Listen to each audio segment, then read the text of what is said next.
We start off this morning with the Daily Nation newspaper in Kenya. And on the front page of the Daily Nation, very interesting story, seeing as we just took the story in the news where President William Ruto was inducted into the U.S. Academy. Very interesting one. Here we see dirty little secrets of Uhuru's project, a court battle for control of millions generated from offering government services online, which was a key pillar of President Kenyatta's 2013 election campaign, is revealing hitherto hidden information, which now risks grinding services to a halt and potentially trigger an economic crisis. The details of that's on page 4 and 5. We also have at the top of the paper, teachers, families set for 53 billion shillings medical cover. Gachagua backs Kindiki IG on use of guns by police. And a sad story here, love, fast cars and death. Tragic tale of two of Kenya's most celebrated motor rallying icons lived together for years, building cars that captured the imagination of the nation. All seemed well for them, and then on the morning of Jamhuri Day, which was a week ago, a fight ensued between them that left one of them fighting for life in hospital. He lost the fight yesterday.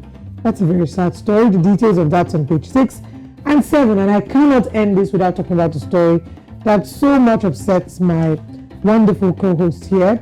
World Cup champions. Argentina's triumphant victory on page 34 and 35, and you can see Lionel Messi lifting up the cup and the excited players. Congratulations to Argentina. Let's move away to Zimbabwe. I just feel bad, that we've gone past the times where you could literally go to the village and swear for someone, but those things don't work anymore, unfortunately. I'm from Edo State, and we've been known for, a particular god. Exactly. Exactly. God. When you will call if you are not on camera. I miss those times, where you could just go to your uncle in the village or your aunt in the village and meet the local dibia, and you put someone's picture in the bottle and have them, So whose picture will you put in the bottle? You know who, Me or Messi? But never mind. Of course, not you. Okay. All right. Let's go to Zimbabwe this morning and see what we can find. It says here, PVO's bill to create $1 billion black hole. I'll tell you about it. It's called the Private Voluntary Organizations Bill. And it reads, the Zimbabwe's struggling economy stands to lose about $1 billion annually after the National Assembly passed the controversial Private Voluntary Organizations Bill last week.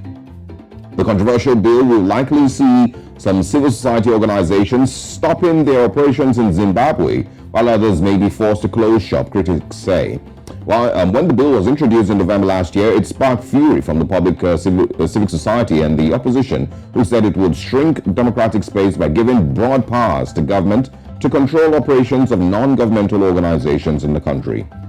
And that's, the lead story this morning on the Newsday. There's, of course, other ones, just two other stories. It says, chaotic scenes mar low-key NDC Congress. That's on page 2 of the Newsday.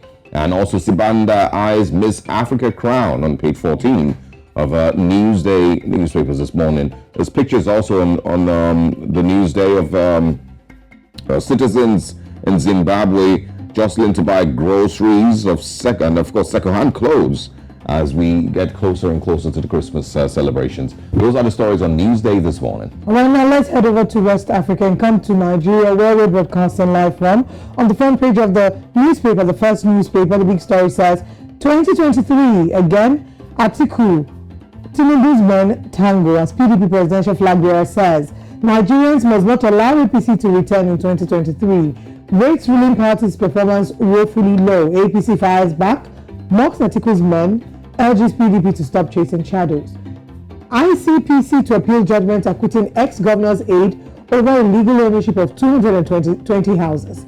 Obasanjo and I agreed to support Obi to make Nigeria. Argentina win Qatar 2022 World Cup amid drama. Every time we read that story today, someone is going to choke. Like they said, eat choke. I signed my resignation letter a long time ago, says Pope Francis. People want to frustrate this man out of office. After 36 years, Argentina win first World Cup. It was so good that they had to appear twice on the front page of the first news. List of World Cup winners. That's another story there. Twitter ban users from posting links to Facebook, Instagram, others. There we go again with another of the updates. 62 generals retire from Nigerian army in 2022. Kidnappers kill husband, free wife after ransom payment. That's a sad story to start a Monday morning with. And the final story this morning. Nigeria should adopt Awolowo's approach to end insecurity, according to Sheikh Gumi. Now, some of the things that Sheikh Gumi has said would be that education is very important. He's also criticized the Almajiri system in a way that, in the way that it's currently being operated, saying that it's outdated. But I want to quote something that he said. He's of the opinion that if modern things are made available, people would leave the old ones, saying that there are still some villages where they still use donkeys and camels to move around. Now, he talked about other things and says of course that there are no good roads, there are no good cars, basically talking about improving the quality of life of people. But to a large extent, there's some people who opine that regardless of how much you try to help some people, they don't want to live that lifestyle, they want to hold on fast to it. Not just in Nigeria, and this is not a direct representation, but there are examples of communities in Africa that still don't want to wear clothes. They still rebel against Western culture. They feel the clothes are Western culture. So, well, I don't know how much effect this would, make, really. I agree. But we would have an extended conversation about this. I was going to say I agree with that, but I feel like government should just focus on providing, the basics, which is security, healthcare, education, housing, those things. Whoever chooses to still, be naked or anything, that's fine. As long as at least the provision is there. Great. Absolutely.